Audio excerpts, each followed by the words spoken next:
আপোনালোক সকলোলৈ মোৰ ফালৰ পৰা ৰঙালী বিহু আৰু অসমীয়া নৱবৰ্ষৰ আন্তৰিক অভিনন্দন জ্ঞাপন কৰিলোঁ।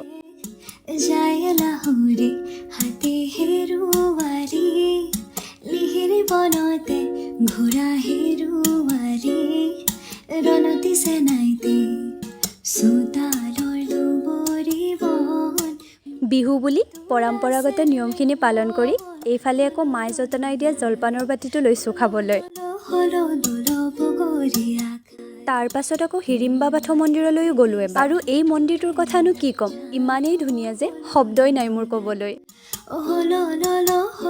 ওলাই আহি আকৌ মন্দিৰৰ সন্মুখতে দেখিলোঁ পানীপুৰি, আৰু সেয়াও খাই ল'লোঁ অলপমান। ৰ'ব ইহঁতৰ কাহিনীটো কওঁ। ঘৰলৈ ঘূৰি অহা টাইমত ইহঁতক দেখিছিলোঁ ৰাস্তাত। এবাৰ নাচি দেখাব কোৱাত ৰাস্তাৰ কাষতে আকৌ নাচিও দেখালে আমাক।